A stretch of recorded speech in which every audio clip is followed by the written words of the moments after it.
Kyla Lee is a Vancouver criminal lawyer for Acumen Law Corporation. Hello. Hello. And Amir is the host of the podcast, This is Van Color. Great to see you. Good to see you. Great Christmas sweater. Thank you. Christmas is a little bit 90s wrestling. That's Shawn Michaels on my Christmas sweater. Looking down my over favorite sunglasses. when I was growing up.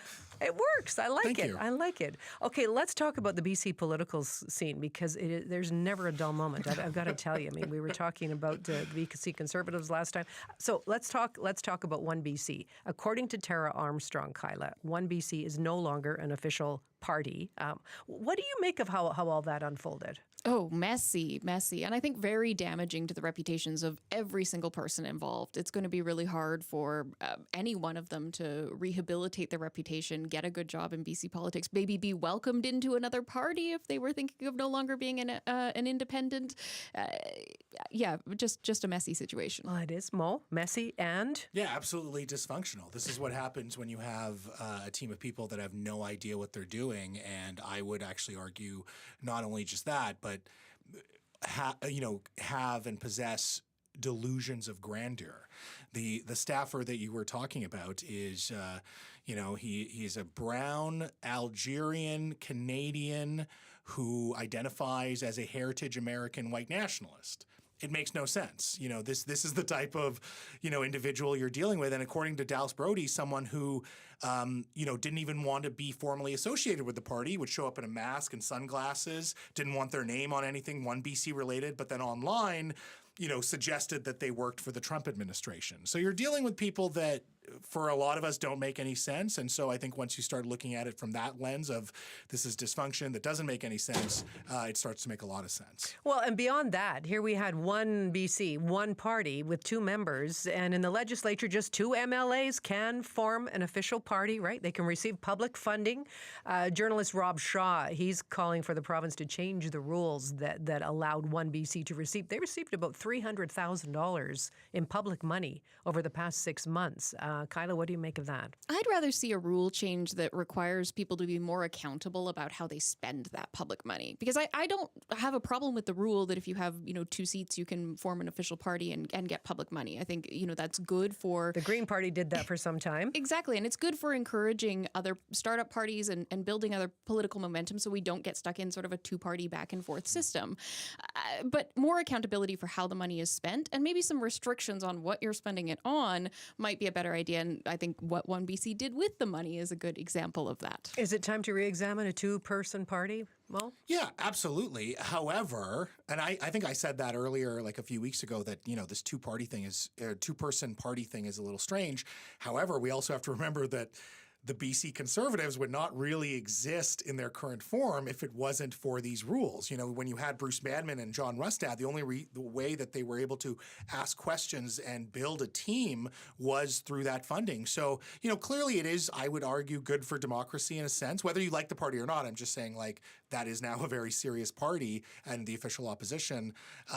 But at the same time, I agree with the accountability piece. And this is something that should have been brought up a while ago, especially when BC United ran out of caucus money, could not pay its staffers, and then had to go back to the legislature and ask for more money to be able to make good on paying its people. So accountability, I think, is key, and I would rather see rules like Kyla. I'd rather see rules focused on that. Okay, let's move on from OneBC to the BC Conservatives again, because there has been a lot happening behind the scenes here. They certainly haven't slowed down since Trevor Halford became their interim leader, right? They've called for the legislature to be recalled immediately over the Cowichan court case. Getting like a dozen press releases a day. That's what they are. They are putting out a press release a day at least. And Halford says his caucus needs more structure. Rustad's, he had this free votes, free speech kind of approach that led to some problems for the party. So what do you make of that, Mo?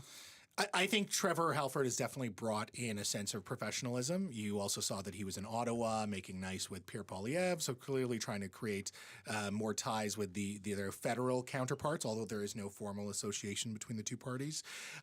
But yeah, no, I mean, the Rustad experiment of everyone can do whatever they want. Everyone has a side gig as well off the side of their desk, including staffers. I think that's over. And so the sense of discipline and, one vision, I think, is going to serve this party well moving on from John Rustad. Well, again, we're sort of seeing people line up, step back, question marks still. In the past week, Gavin Dew announced he would not run to lead the party. The former BC Liberal Ian Black, he might be considering a run. The former grocery executive, Daryl Jones, might be considering a run. So we already know that the MP, Aaron Gunn, we talked about that last week, is seriously considering it. He said he was going to let us know before Christmas. I mean, what do you make of how the leadership race is shaping up, Kyla? I think it's very interesting. I have some predictions about some, a dark horse that might be entering. Mo thinks I'm crazy. Do tell. I think you're crazy for a lot of reasons, Kyla. Hear me out. Steve Cooner. He's been building his profile with this Cowichan situation. He's got this Richmond seat. It's getting him a lot of attention. He's got the legal background. He's quite a disciplined individual. He's got a good social media following, and he has celebrity connections through his father that might encourage more of a populist side that the BC Conservatives, I think, are going to need in somebody to be an effective leader and stir up the momentum to oust the NDP. What's your take on the leadership race so far? I don't think Steve Cooner is going to run, although I do appreciate that he is developing his profile as a politician. I think this is the Aaron Gunn show. It's the Gunn show, in a sense, because if he runs, I think you'll have people not participate in the race. I think if he runs, he will absolutely be the front runner. If he doesn't run, I think the field is much more wide open. Why is he the obvious front runner in your view? Yes, several reasons. I think he, when you look at this party, they're very keen on this purity of who's the real conservative. He has a lot of clout and a lot of juice in the conservative movement that I think will serve him well. I think he's very well connected with the natural resource development industry as well. And I think he has a sensibility that speaks to a blue-collar constituency. So I think that he has that type of retail politics that a lot of the other folks in the field, like, I don't know, Caroline Elliott, just simply do not possess. So, I think he's the front runner, but I think he's going to be up against this kind of business machine if a Chris Gardner, the president of ICBA, decides to run and is well connected and well organized. I think that side of the party, the business end, will be very formidable, and I think that's kind of the matchup you're going to see if he chooses to run. Well, again, we'll hear from Aaron Gunn in a week. I mean, he said before Christmas. I think by Tuesday. I mean, really? You can't do it. Well, Christmas Eve? No, you're right. You're right. No, it's so interesting. And Kyla, you've already waded into prediction territory, but if we're looking at sort of the broader landscape here in 2026, what would be, in your view, a realistic prediction for next year? A realistic prediction for next year, I think, is going to be, you know what? I'm going to contradict what I said last week. I think there's going to be an election. You do? Yeah. Okay. What are the signs for you? The signs is EB's still doing nothing to repair anything with the NDP. We have now some momentum with the Conservatives repairing their sort of dysfunction. OneBC is collapsed, and so that big distraction is over. I think now might be a good time to do it. And also, EB kind of hinted at maybe he's not ruling it out. So no, it's true. He's really couching his comments very, very carefully. Mo, what would be your prediction for 2026? I'm going to be consistent with what I said last week. I don't think Premier EB will be the premier anymore by the end of 2026. And my reasoning for this is his polling is at an all-time low since he took the premier's office. And I do not see a situation where he can turn around a file that will suddenly boost his popularity. I think actually his popularity is inflated because of the dysfunction that we've seen with the Conservative Party of BC, because they don't have, a leader at the forefront. And so I think that the NDP are a very smart and calculated party. And I think that before things get too grim, they'll have him resign. They will have him resign before he would lose to a potential Conservative. Or maybe he wants to take the ship down with him. I don't know. One of those two options, but I don't see him lasting till the end of the year. All right. Those are potential predictions. I mean, those are predictions. Like I said, put it on tape. Let next year. Yeah, I know. It's on tape. It's totally on tape. But I mean, given all of the things in this past year that we could not have possibly foreseen, let's just take it out there. Like, what would be sort of your wildest prediction for BC politics? A John Rustad comeback. Okay. Yeah, okay. I think somehow he enters the race, wins, or somehow he wins leadership again. Okay. Never say never, but I just don't see that. Okay, that's a good one. What about for you, Kyla? You know what? It wouldn't surprise me if Christy Clark made a comeback. That was what. She has been putting out some statements in the last little while.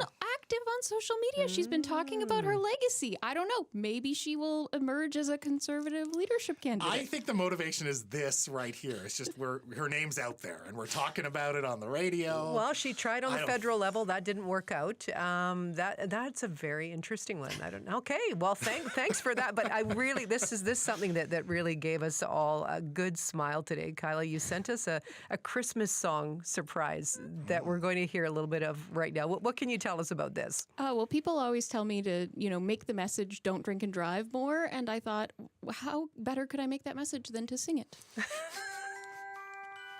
time to go. Look at you. Don't want a crash for Christmas. Careful out There is just one thing I need. I don't care about those there. presents Have fun. or the shiny Christmas tree. Remember to be responsible. I just want my friends to stay Your friends safe love and you. sound in every way. What more could I Just do? take care of each other this Christmas. All I want for Christmas is you to drive me I home. wouldn't mind a new Rolex. I won't make a wish. Oh my goodness! All I want for Christmas is for you to drive me home. Don't drink and drive. Yes, get it as a It baby is. driver. How much fun did you have doing that? So much fun. Yeah. Writing the lyrics was my favorite part. Oh my goodness! What do you make of it? With time for the ratings here. Well, 10 out of 10 Yes. would recommend. But she throws in that, or I guess Paul threw in that line about, well, I would like a Rolex. And I was like, that's something I would say if you sang that to me. So, Thank you so much for sharing it, and thank you for all you bring to the show all year long. It really is the highlight of our week here on the coast. All we want for Christmas is for you to make it through safely and come back next year, okay? thank you, you. Gloria. Merry Happy Christmas. Happy holidays. New Year. We'll see you in 2026. Our Soapbox Social panel, Amir is the host of This Is Vancouver, the podcast, and Kyla Lee is a professional singer, and on the side, she's a criminal lawyer for Acumen Law Corporation.